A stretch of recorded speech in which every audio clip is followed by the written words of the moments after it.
দর্শক, আগামীকাল থেকে শুরু হচ্ছে আহ, মহিলাদের জন্য বিশেষ বাস সার্ভিস। এবং এই বাস মূলত পিঙ্ক কালারের বাস এবং ঢাকা থেকে ঢাকার বিভিন্ন অঞ্চলে কিন্তু সেটি পৌঁছে যাবে আগামীকাল। যে তেজগাঁওয়ের যে বিআরটিসি যে সেন্টার আছে সেখান থেকে মূলত এই সার্ভিসের উদ্বোধন হবে। আমরা এই বাস যে চালক, অর্থাৎ এই বাস চালক মহিলা হওয়ার এইটা শোনার, এই খবর প্রচারের পর থেকেই যাত্রীদের মধ্যে একটা কনফিউশন তৈরি হয়েছে যে তারা সঠিকভাবে বাস চালাতে পারবে কিনা, তারা নারী যেহেতু তাদের কতটুকু নিরাপত্তা যাত্রীদের পৌঁছে দিতে পারবে কিনা, সেই বিষয়ে কথা বলার জন্য আমরা এই বিআরটিসির একজন মহিলা চালক, তার সাথে আমরা কথা বলবো এবং আপনাদের জানানোর চেষ্টা করব যে তারা মূলত কতটুকু ট্রেন আপ হয়ে, কতটুকু প্রস্তুত হয়ে এই বাস চালানোর জন্য সিদ্ধান্ত নিয়েছেন। প্রথমে একটু আপনাকে ধন্যবাদ জানাচ্ছি আমাদের সময় দেওয়ার জন্য। একটু জানতে চাই যে সরকার থেকে আসলে কতটুকু ট্রেন আপ করা হয়েছে আপনাদের এই বাস চালানোর জন্য? ইনশাল্লাহ আমরা আশাবাদী। আমরা আমাদের সম্পূর্ণ ট্রেনিং দেওয়ার পরেই আমাদের বাসে নিয়ে আসছে।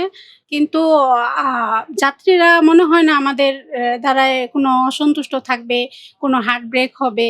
মানে পুরাপুরি একবার ডিপেন্ডেন্ট থাকতে পারবে, আমাদের উপরে নির্ভরশীল থাকতে পারবে। আচ্ছা, বাসে আমরা সাধারণত দেখি যে বাস ড্রাইভাররা খুব তাড়াহুড়ো করেন এবং মাঝে মধ্যে ওভারটেকিং টেন্ডেন্সির কারণে দুর্ঘটনা ঘটে এবং পথচারী পর্যন্ত মৃত্যুবরণ করে এবং গাড়ির মধ্যে একটা সংঘর্ষ হয়। তো সেই জায়গাটা আপনার আসলে কতটুকু মাথায় রাখবেন? ইনশাল্লাহ সবটাই দেখা যাবে। আর আমরা মহিলাদের মাথা পুরুষদের চেয়ে একটু ঠান্ডা মেজাজ থাকে। এজন্য আমরা একটু দরকার হলে প্রথম অবস্থায় স্লো গতিতে গাড়ি চালাইবো। কিন্তু আমরা ওভারটেকিংটা করার চেষ্টা করব না। যতটুক পারি নিজেকে রক্ষা করে, যাত্রীকে রক্ষা করে গাড়ি ড্রাইভ করবো ইনশাল্লাহ। আচ্ছা, মাঝে মধ্যে যাত্রীদের সাথে ড্রাইভার এবং হেল্পারের অনেক দ্বন্দ্ব লেগে যায়, বিভিন্ন বিষয়ে দ্বন্দ্ব লেগে যায়। তো সেই জায়গা থেকে থেকে যাত্রীদের সাথে আপনাদের এই কথোপকথনগুলো কেমন হওয়া উচিত বলে আপনি মনে করেন? সত্যি কথা বলতে আমাদের ব্যবহারের উপরে তাদের ব্যবহার নির্ভরশীল থাকবে। যাত্রীরা দেখতাছি অনেক খারাপ ব্যবহার করতেছে, কিন্তু আমরা আমাদের ব্যবহারটা দেখে যাতে ওরা শান্ত হয়ে যায়, ভালো ব্যবহার করে, এটাও আশা রাখবো। এটাও যেন আমাদের শিক্ষণীয় থাকে।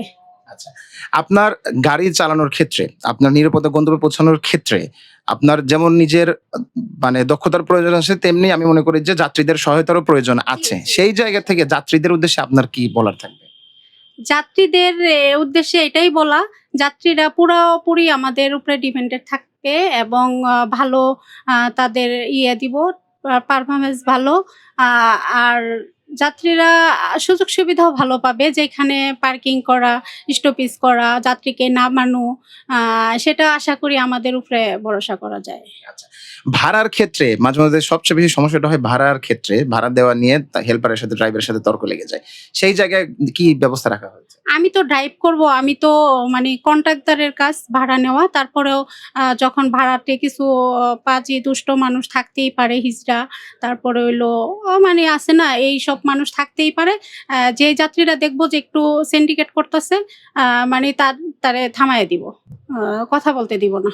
তাছাড়া বাসে চার্ট দেওয়া থাকবে, ওই চার্ট অনুযায়ী ভাড়া দিবে। আচ্ছা, সব মিলে সবশেষ প্রশ্ন যে আপনি একজন মহিলা চালক হিসেবে যাত্রীদের একদম কি বার্তা দিবেন যে তারা কতটুকু কনফিডেন্টলি বাসে উঠবে? একদম রিল্যাক্সে বাসে যাতায়াত করতে পারবে ইনশাল্লাহ। আমরা সবসময় তাদের মানে ভালোটাই দেখব, যাতে কোনো ক্ষয়ক্ষতি না হয়, ভালোভাবে চলাফেরা করে, এটাই দেখব। থ্যাংক ইউ আপনাকে। তো দর্শক, শুনছিলেন যে এই একজন মহিলা চালক, তিনি কিন্তু যথেষ্ট কনফিডেন্ট যে যাত্রীদের নিরাপদে গন্তব্যে পৌঁছে দেওয়ার জন্য। আশা করি বাংলাদেশের এই সার্ভিসটি সফলতা নিয়ে আসবে এবং সেই বার্তাই দিলেন এই পিঙ্ক কালারের মহিলা বাস সার্ভিসের ড্রাইভার।